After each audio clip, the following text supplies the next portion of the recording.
when there is a storm or it's raining a lot, if I'm working here, I'll use a poncho over my anorak. If I'm gonna go for a long walk with patchers or to gather, you know, supplies or whatever, I usually use these overalls.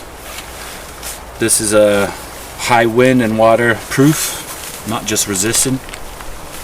Also some waterproof pants over my normal pants that I use every day. And so if I'm taking a 2-hour walk with my backpack, this is what I use. Underneath here I just have a base layer. Today is not that cold. I have my normal pants, I even have my knife, as you can see. And I just put these waterproofs on, and then these boots that are also waterproof. And basically like that I can walk in the rain all day and be completely bone dry. I'm gonna show you where Petra spends, let's say, 90% of his time when he's here with me in the tipi.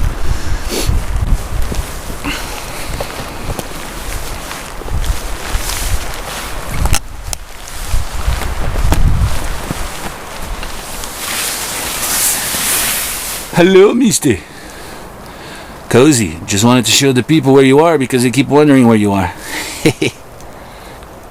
Food time soon, huh? Alright, I'll let you sleep. Dad, just came to say hello. People are wondering where you are all the time. Just showing that you enjoy the bed. So that's that. He's usually taking a nap or just chilling out inside the tipi because it's a lot warmer. He's not stupid. And what he likes to do most is play ball and run. He doesn't like to sit still. If he's sitting still, he's going to sleep. So that's why you see me walking a lot. You know, it's not just for gathering wood. It's to exercise my dog for at least 2 hours a day. He needs that. Just as I need to be entertained.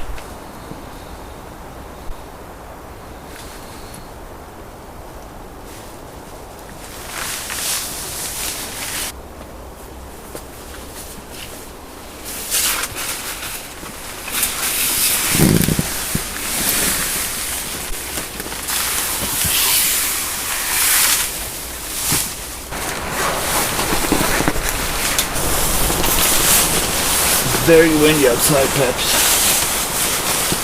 I'm gonna wrap you like a tortilla in a blanket. This is one of the best things that I built here on the tipi.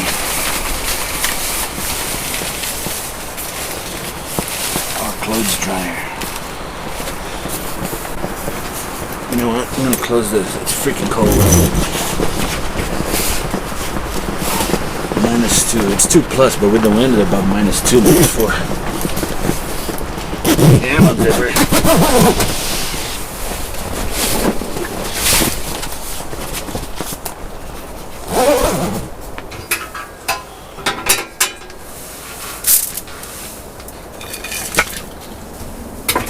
Gonna get warm pretty soon, brother. And then we eat something.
Here's some of the things I have on this chest. First aid kit. I have two actually. One is always in my bag or my backpack, and the other one is always here. I'll open and show you the contents in another video. I got a bunch of clothes here. Mainly winter clothes right now. sweaters, all wool, and some synthetic, like a down jacket, but it's not down, it's polyester. Got an extra blanket here. It's a hammock quilt that I received from DDhammocks. Thanks again. And now I'm losing. No, I'm looking for an auger.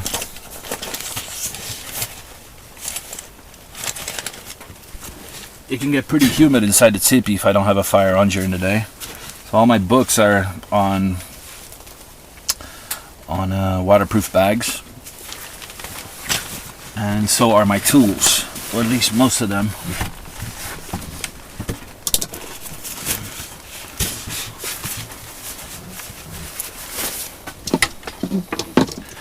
Got some spare blades, saw blades. I've got a draw knife. Clothing wise here, I have an extra pair of trousers, 2 wool sweaters, extra base layers, extra socks, extra boxers, and a duvet now. This thick jacket, well, it's not very thick.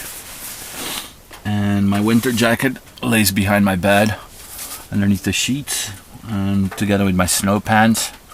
Everything that I'm not using, I always put it underneath the bed, so it serves as insulation. I mean, underneath the sheets, not underneath the bed.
It's a little protection I made with some leather. I just stitched it over here.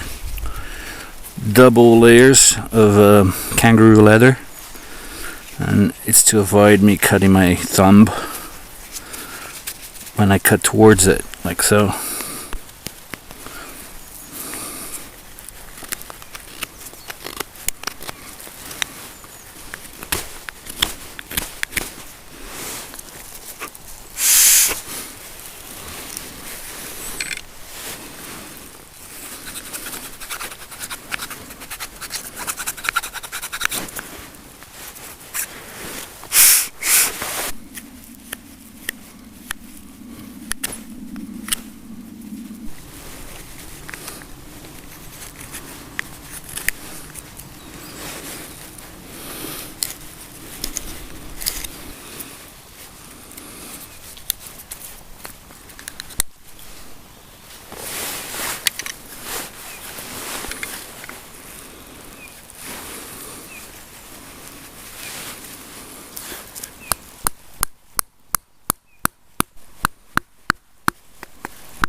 Quite a tight seal there.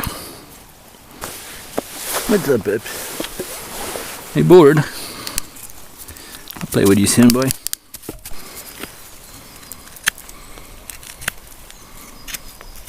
Okay, for this pipe,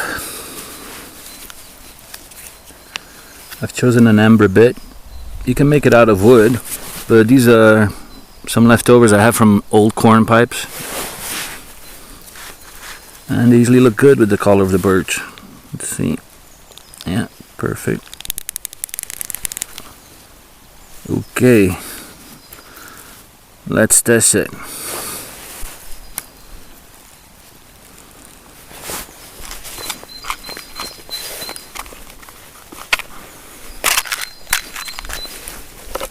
Here's a previous example that I did last week. This shape is more of a poker.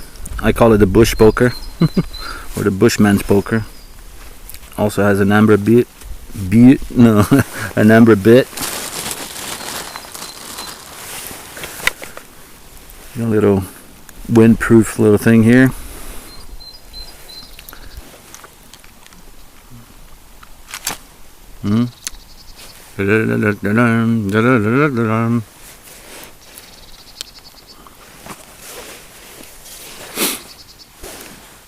And I can turn it into a church warden also for a more cool and relaxed smoke.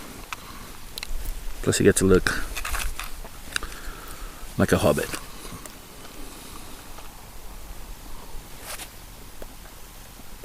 Excellent draft. Some tobacco, some pipe cleaners, and a temper just made of birch. Good thing when I really enjoy to smoke these semi-green birch pipes because you get to taste the birch sap. It's very sweet, and no pipe has cracked on me yet, so it's pretty amazing. So let's try this guy. Shall I use the church warden or the amber bit? I guess we'll go for the amber bit. It's a good size. About 1 to 2.5 centimeters bowl for a quick smoke. This one's more like 5 or 6.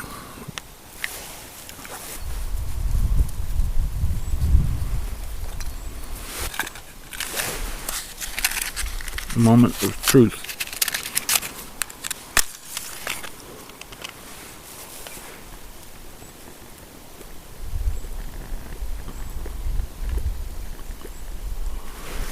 Got a good draft.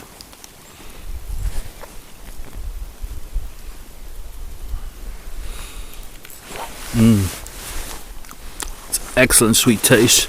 Plus the birch bark.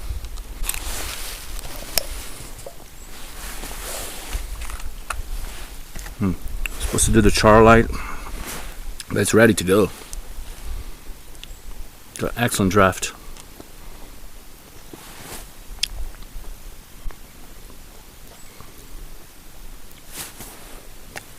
Yep, ready to go.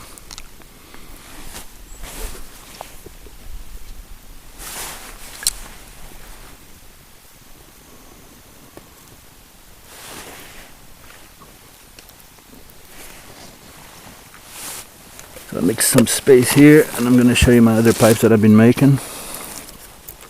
This is my poker. It's one of my favorites. It's so cool. Cool smoke. I mean, it's very, very good. This is another little poker, but the whole stem is made out of wood. This is just a rubber bit, but it's also very it's a bit more rusticated. I like this one because I left the birch bark and the little pieces, so if you need to start a fire, you can pull this out and start a fire. Anyway, this is a little poker. I'll put this rubber bit here so don't get teeth marks. This is the one I just made for you guys to see. And then I have a little tiny one, very tiny bowl. It's nearly 2 centimeters for like really quick smokes. And you can either put a church warden stem on it, like so. It's a 15-minute smoke.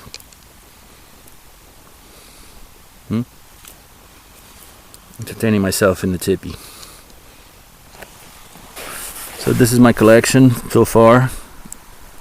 I haven't really used my corn cob since I started making these pipes.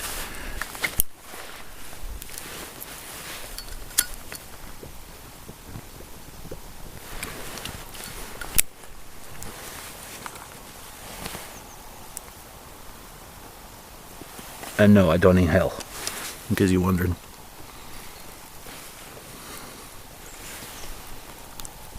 And yes, I do know pipe smoking has risks.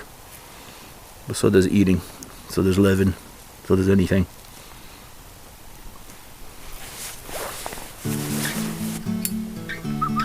Move the ball, Babs. Move the ball. Come on.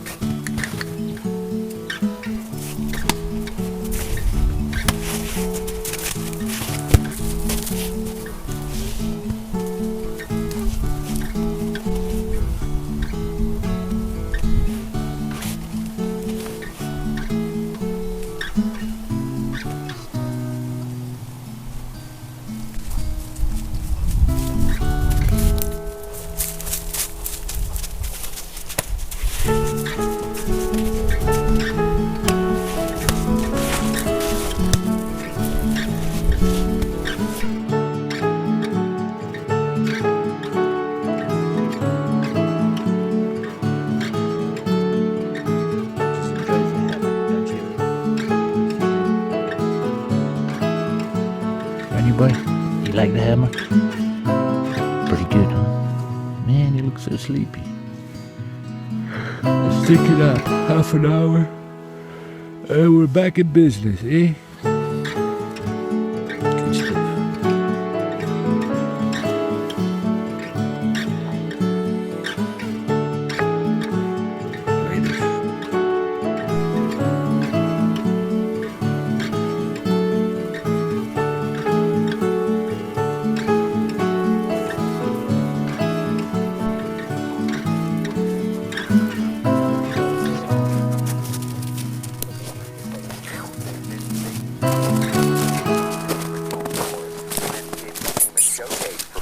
One of the main concerns I had when I was planning the Tipi Diaries was wood. How can I find enough wood without, damaging the environment in any way or form? Because as most of you know, the best type of wood, or at least the driest wood to use, would be dead standing trees. But if you take all the dead standing trees in your area, that's really bad because it's needed for insects and birds. And you should always leave them alone as much as possible. My concerns dissipated within like the first day that I tried the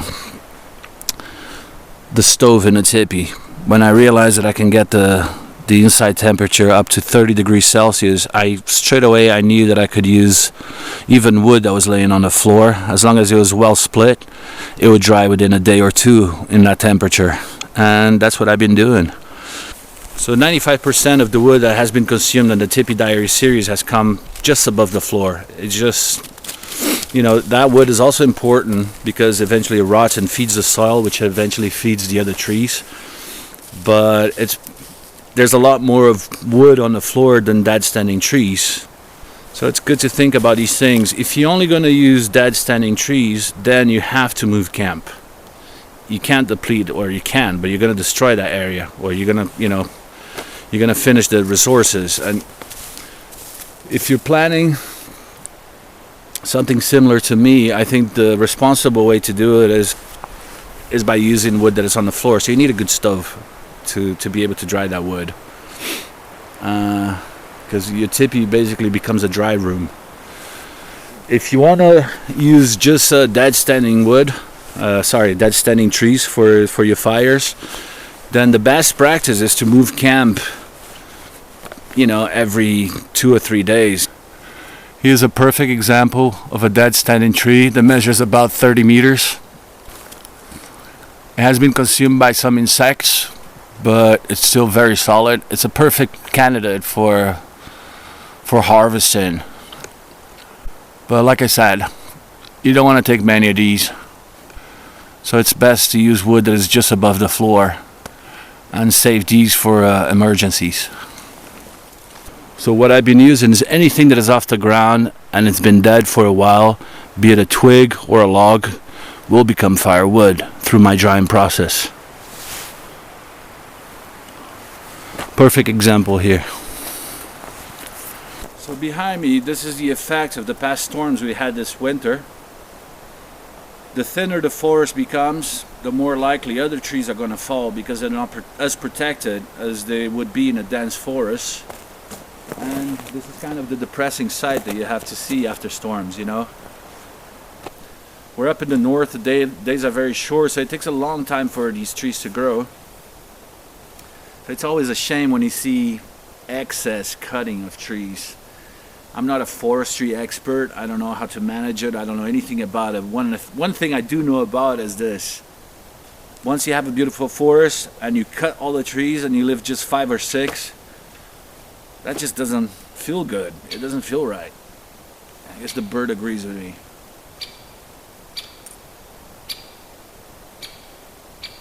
And lately what I've noticed is, because of this series of storms that we're getting, this forest was thicker 5 years ago. Then they took some trees. I guess it was time for selective tree cutting. And I noticed that after that, because of the storms, not because only of the cutting, once the storms passed, there was a lot more trees falling than before.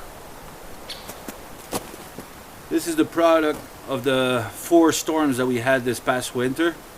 All these trees fell, and now they have been gathered for sale, chopped, trimmed, and now they're for sale for whoever wants to buy them. But anyway, what I wanted to say is that even this can be a source of wood for your fires. What I mean by that is this. The forestry machines do not collect branches. You can see these dents here. And this is what, as the tree is pulled, there's a machine that chops all the branches. As most of you know, spruce and pine trees, a lot of the lower branches are dead already. And some of the live branches are so full of resin that they're still usable. So again, once you go to an area that has been logged, you can find a lot of wasted wood on the floor. Yeah, looks like you're crying. Are you crying because of all the trees? You a tree lover as well? Me too. Look at the size of this monster. So you have an idea, I'm going to put my hand here. What a beautiful, beautiful piece of wood. Look how many rings. I don't know how old this is. I don't have the patience to count it right now.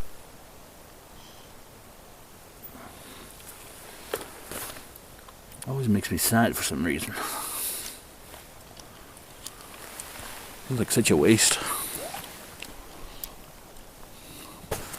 But I guess everything has its time. Here's a perfect example of a dead standing tree. This one's hardwood, birch. That's the best type you can find because it burns in very hot. produces excellent coals, and it's perfect to and it burns longer than pine. Perfect to dry other woods also. You can see the tip. It's very well seasoned. It's not rotten at all. And it's the stump. So you don't want to use all of these. You want to use some of them. But the best ones are the ones just above the floor. And leave the standing ones for the trees and the bugs. You can hear this is still solid. If it sounds hollow, it's because it's completely rotten inside, so it's not worth the trouble. Before I started the Tipi Diaries series, I scouted all the area in a circle, 1 hour diameter generally from my tipi to the furthest point, and then make a circle around that. So that was the area that I explored. This is also birch. It's been laying here for at least 2 years. I've tried some of these branches already. And as you can hear, it's not rotten yet. It's good for burning. If you just look at here, for example, all of this can burn on my stove. All of this will produce coals, which will produce heat, which is all I need. So you don't need to go rambo in the forest and cut all the dead standing trees. There's plenty of wood in the floor. You don't want to get soaked wood. So anything that is slightly above the floor is better. And that's a perfect example. We have quite a distance between the ground and the tree. Over here we have about 2 feet from the ground. So this is perfect. Perfect wood. Then you just do a little test cut. Take a couple of chips out. And then you can judge if it's still green or not. And here I can guarantee you this is dry. Super dry and brittle. So a perfect candidate for my stove. This, let's call it dead standing branches instead of trees. These are like perfect. Super dry. They're not in contact with the floor. And again, this is part of that 95% of fuel that goes into my stove. I always start a fire with the big logs and then branches on top, but sometimes if you only have branches that day, so be it. This is very good. If you're gonna harvest birch bark from a live tree, all you need to do is to peel the most outer layer. You don't want to go deeper than that because you will kill the tree. And this is enough to have burnable material. Get a bundle of these things, get a bundle of this, and that's enough for you to start a fire. The tree itself tells you where to pull. You see these little flaps? That's basically the tree telling you pull here. Right there, see? And all you need is a little bundle of this, and it's enough to start a fire. You don't need thick chunks of bark to start a fire. I like those because I'm starting sometimes fires with quite damp wood, so I need thick bark, or a bit thicker than this. So let's harvest some thick birch bark for you guys to see. For me, this is enough to start a fire with some twigs, as long as the wood is dry.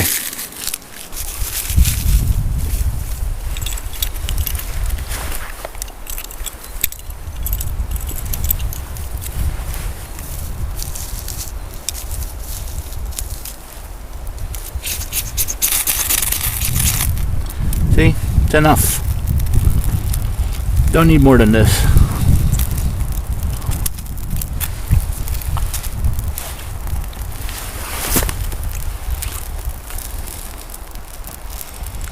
It burns even when wet.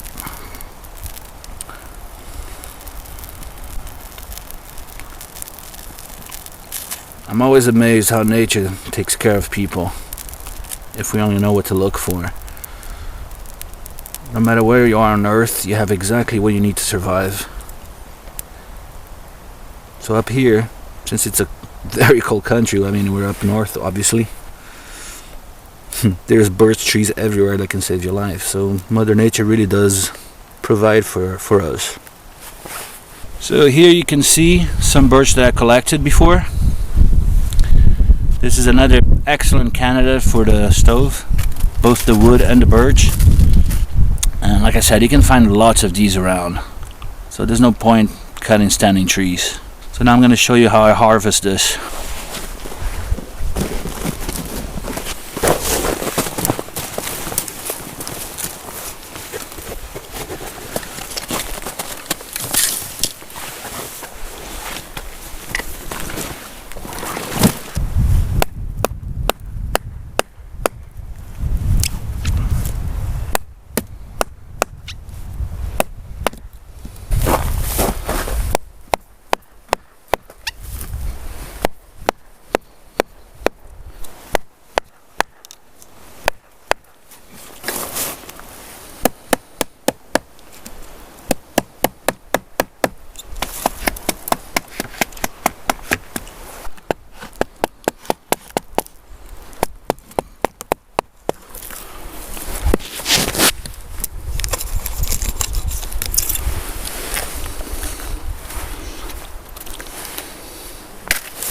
No one can test if the wood is good for burning, if it's still green or if it's dried.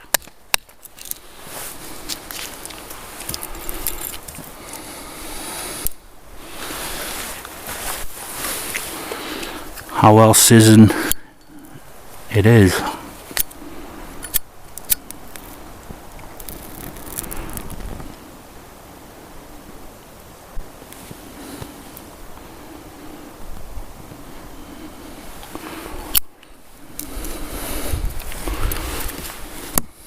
So in this case, after doing the test to the inner part of the bark, I can tell that the wood, it can burn, but it's not seasoned properly yet. But for example, this branch is perfect, so that goes into the pot.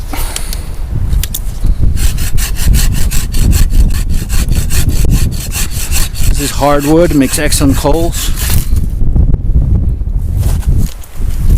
Perfect. Now after splitting this in half and drying for 2 days inside a tipi, it's going to consume really well.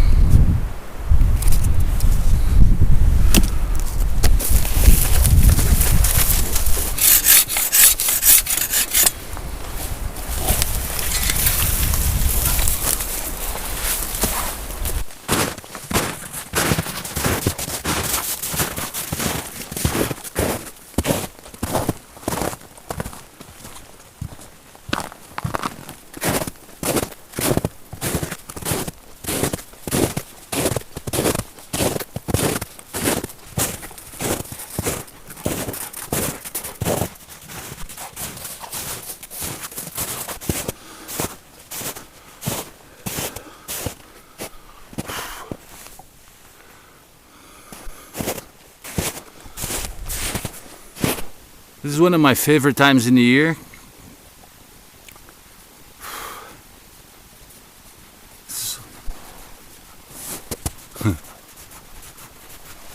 Hey crazy. This is one of my favorite times in the year, when the snow melts and comes and goes. The nights are freezing and during the day you get plus degrees. I'm pretty hot right now actually. I only have a t-shirt underneath this anorak, and this is the perfect time to tap some birch. Should be doing that one of these days. That could be fun.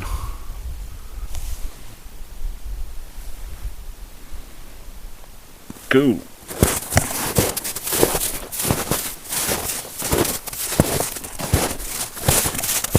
Come on, doggy.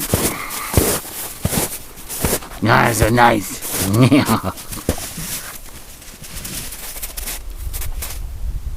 That's it. No more? Alright.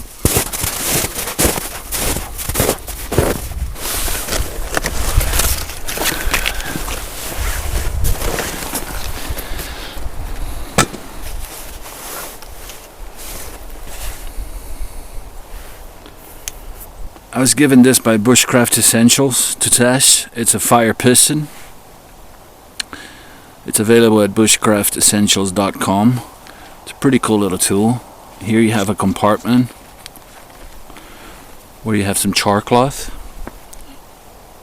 or char cord, so you can take some of that to put in a piston. You don't need much, just a little bit, like that. Put that back in there.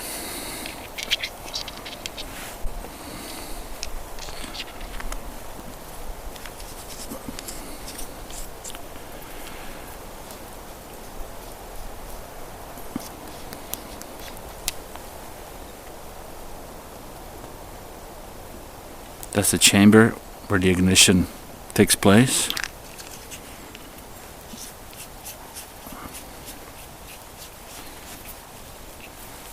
This is the pump, and this is where you put the fuel. It's pretty simple.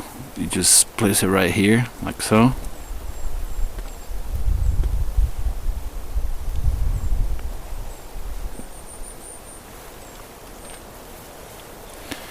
And then back into its case, and then it's just to tap pretty strongly. The force of the air being compressed, it makes the air so hot that it will ignite the tinder. I think that's the best way I can explain it, really. Okay, but now I'm going to prepare my burrito, or the Sami tinder burrito. It's not called that, obviously, but that's what I call it. I got some of that dry grass over here. You got a bit of that. Fluff it up. A bit of old man's beard. So I have a bit of grass here, like a type of a bird's nest, but I'm gonna wrap it on this instead. I want to cause a couple of cracks so the air can come in also and ignite the bark.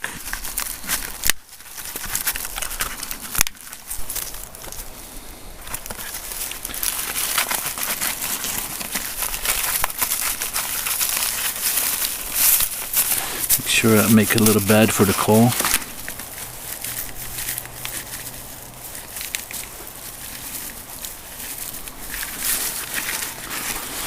So just wrap it like so.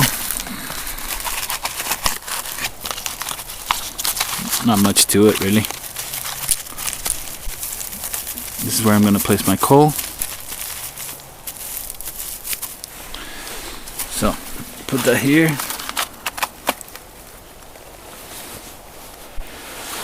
Now let's hammer this and get that coal going. You can tap it with your hand, or you can use your leg. It's like ignited, first try, see? It's amazing. Without any hurry, I'm just gonna get this little tiny coal out of here.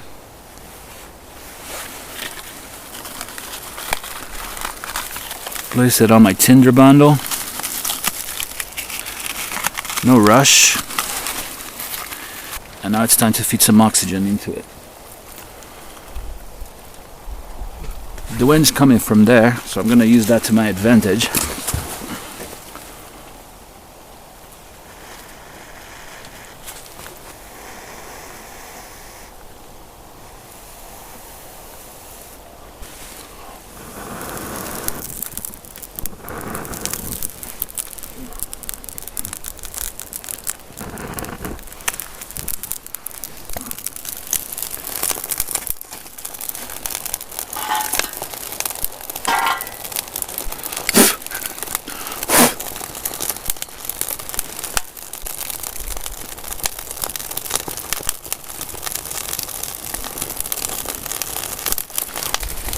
Well, it works. It's handy, and the physics of it is handy. You can maybe make one in the case of an emergency. But I enjoy it. It's fun. It's a cool tool. Well, thank you, Bushcraft Essentials. Very cool.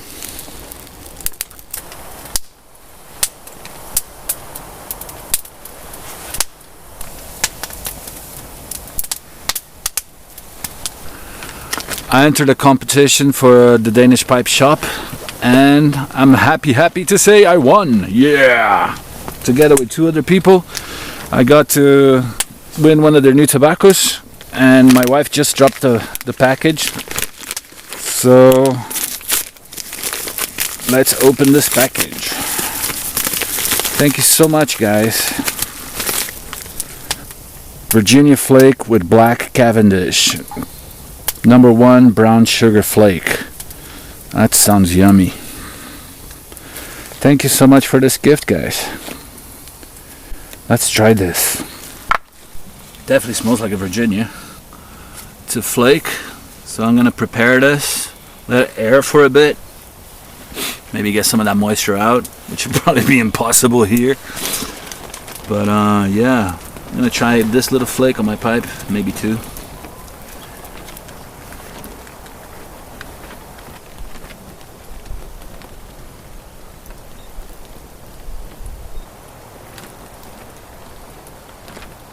To my palate, it's like a mellow Virginia. Very nice.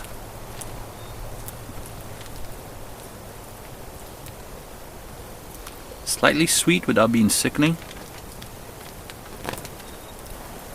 I can't really pinpoint the flavors that I'm getting here.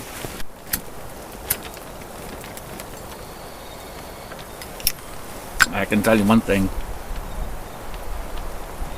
I like it. Well, thank you, Danish Pipe Shop. Awesome.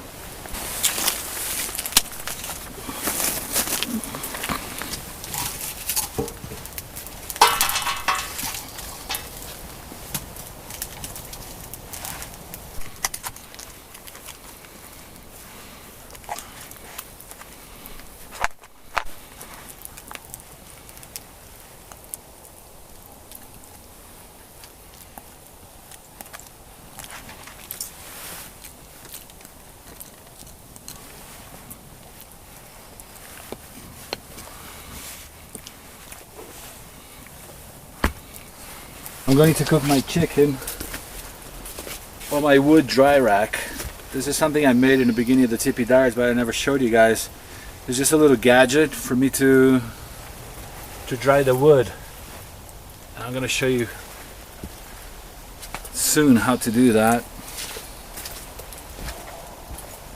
But this serves as a grill stand also.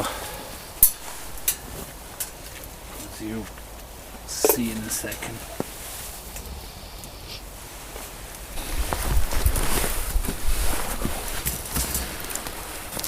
All of these parts are movable. They're not attached to each other. This part or this part is loose, so I can have different levels for drying wood. And this is how I dry in different levels my wood. But right now I'm just going to show you how I use this as a grill also. So I usually put this piece here on top, and this is enough to keep it stable in place, just the weight of it. Maybe another one on the other side, like a heavy log. Then it's just to place the grill right here, like so. And if I want, I could have a lower level also, but usually it's a pretty good height to grill anything. Today we're gonna grill a chicken. Plenty of charcoal here on the floor.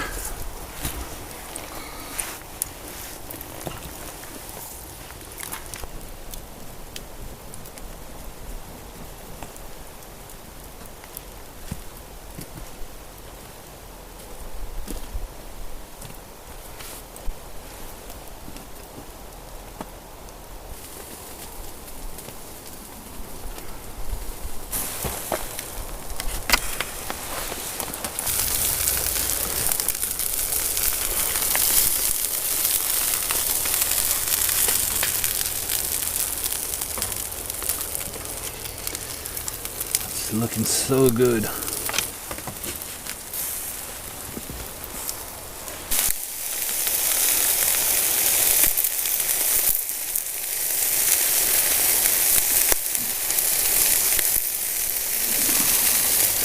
That's cooked. Nice. Yum, yum.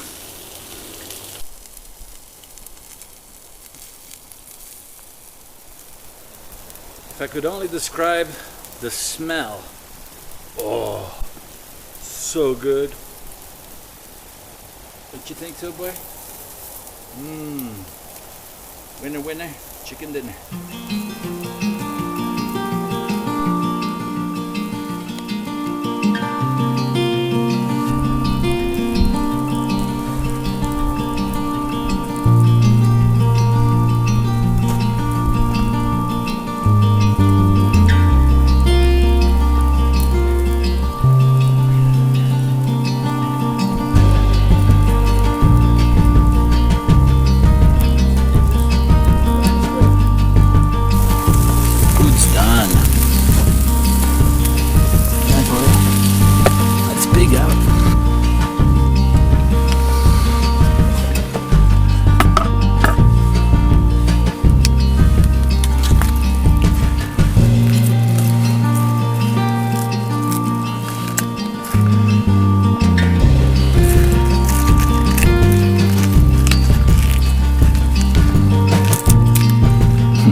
But you can eat the meat.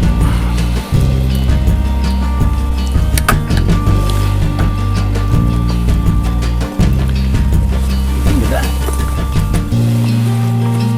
5 stars, huh? Yum.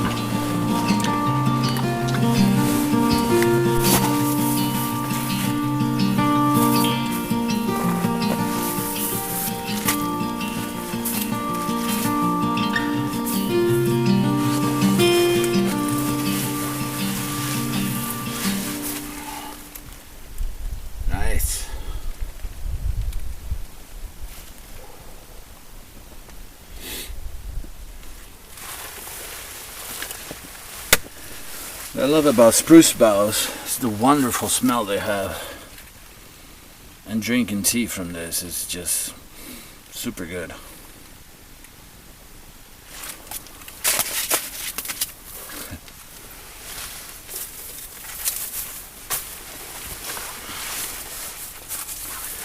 Making a bed of spruce boughs, making a bed of spruce boughs, making a spread, making a spread.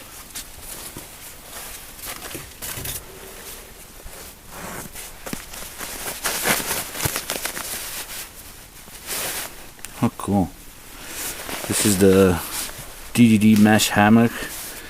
It's mainly designed to hold your gear underneath your main hammock. But look at this. If you're desperate, this can totally be used as a fishing net in any lake or river. Just gonna try it out and see how it looks.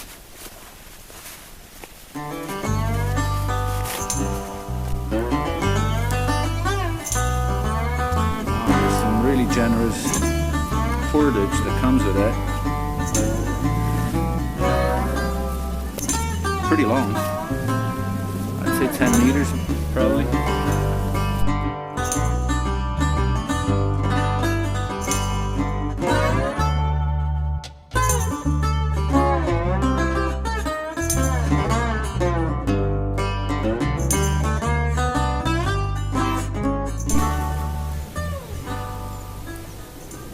So what we have here, size is 2.40 meters, so it's more than long enough, versus 140 wide, or 240 long. Doesn't feel like it. Let's see, I'm 185. Yeah, it is. Oh man, this is really comfortable. I love that the wind can pass through. Obviously you don't want to use this in the winter because it's going to be super cold. But I think it's a crime to waste this product only to just hang gear. I'm definitely going to take this to the lake. You know, those really hot days and you get that little summer breeze going through. I mean, it'll go right through this. But that'll feel amazing. Anyway, the weight is 650 grams. The color is olive green. Doesn't look like olive green to me. It's a little bit more saturated than that. But who cares, right? Material is nylon and includes 10 meters of webbing. Yeah, I thought so. This is awesome. Thank you, DDhammocks. Soon my camp is gonna be like the hammock camp. I can be picking, just pick which hammock I want to sleep each day. Nice. This is lovely. Booyah.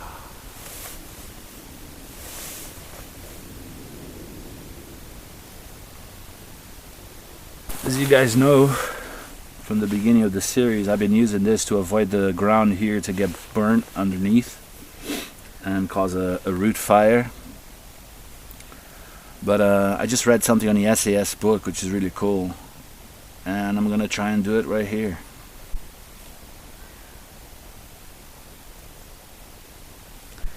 I'm gonna try it, I'm gonna do it.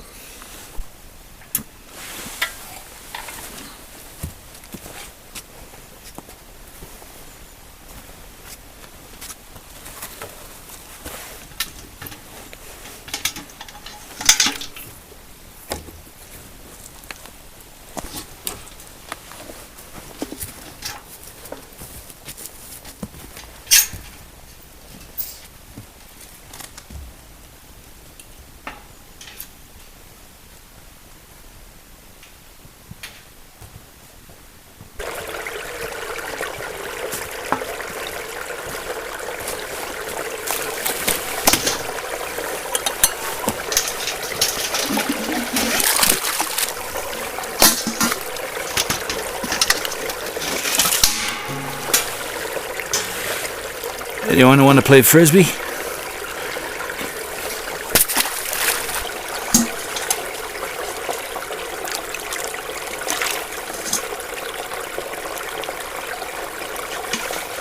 This is what I'm looking for. Sand.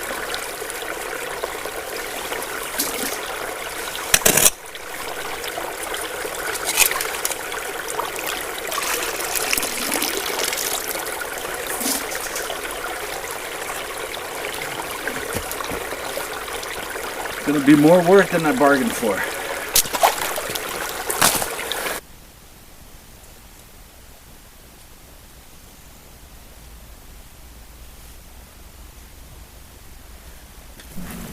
The idea now is to create a protecting layer between the fire and the ground.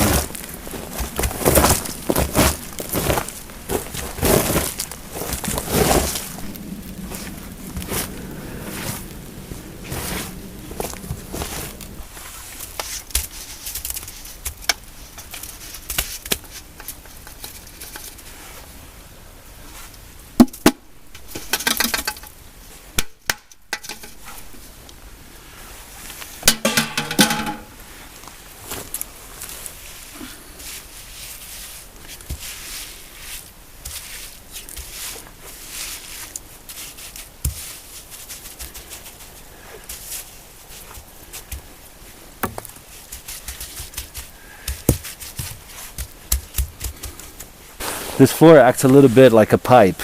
The more fire that I would make straight on the floor every day would char the earth below so much that eventually, you know, because of there's a lot of air underneath the ground, well, not a lot, but enough to, you know, suck that amber down and to the root and cause a fire somewhere else. Look for rocks, Peps. One big one. There's one.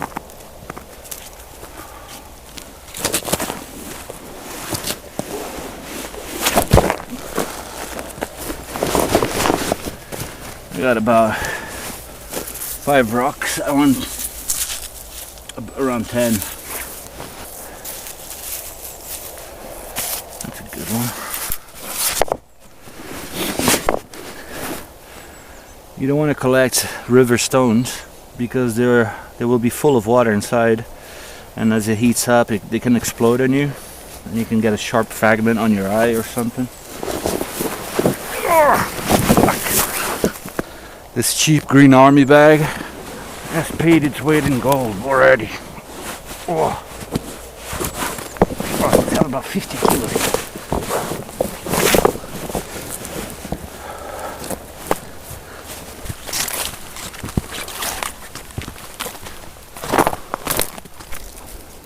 It's hard to find rocks here. There's not that many. Underneath the soil, which is frozen right now, there's millions of them. I want to show you guys a sample of the soil. I found a place where they dug on a little hill, and you can really see the topsoil and the inner soil really well, the root system. I want to show you that one day. Oh, what a hike.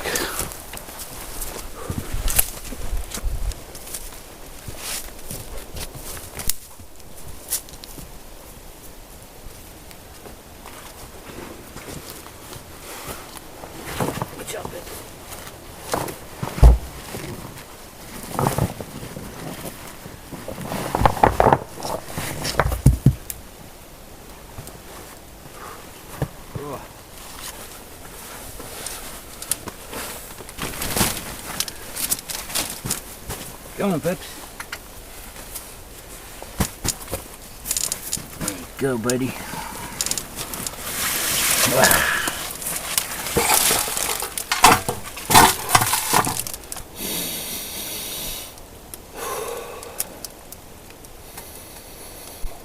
Wow. I wish there was a way that I could describe the amazing smell that the spruce boughs bring to this bed. It's insane. It beats any artificial incense or deodorant spray for your house or car. This is just... it feels like when you breathe it, it's cleaning your whole nostrils and lungs. Just, yeah, pure is the best word for it. And fresh. Wow. You agree, Peps? It is pretty amazing. Yeah, boy. You never like to just sit around and do nothing. You always look so bored. I think if you could, you'd be running and jumping around 24 hours a day. Right, mister? Yeah, sitting around is boring. It's necessary, Peps. Can't run all the time. Gotta do some work. Finish my fireplace. You can sit close to it.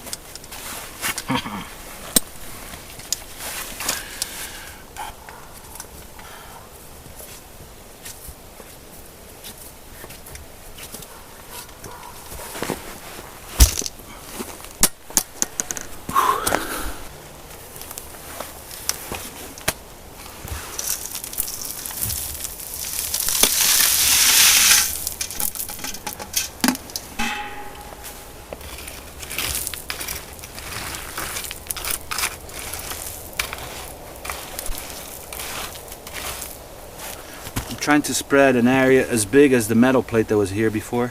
I don't need a big area because I'm not going to have a huge bonfire. That's just wasting wood.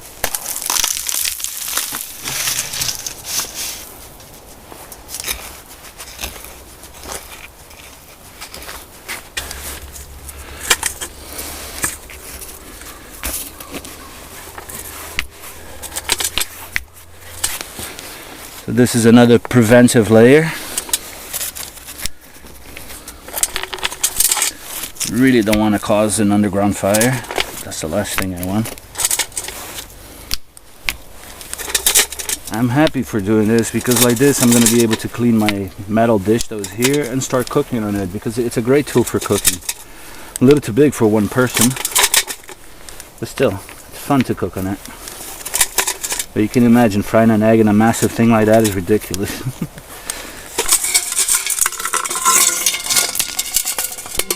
Yeah, that looks good, in my humble opinion. This last step is not really necessary, it's more for aesthetics.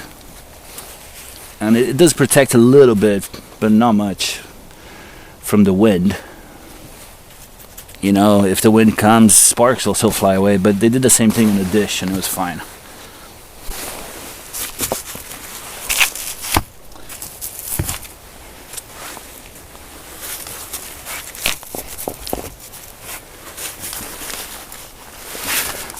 big one is big enough for us to cook a steak on it.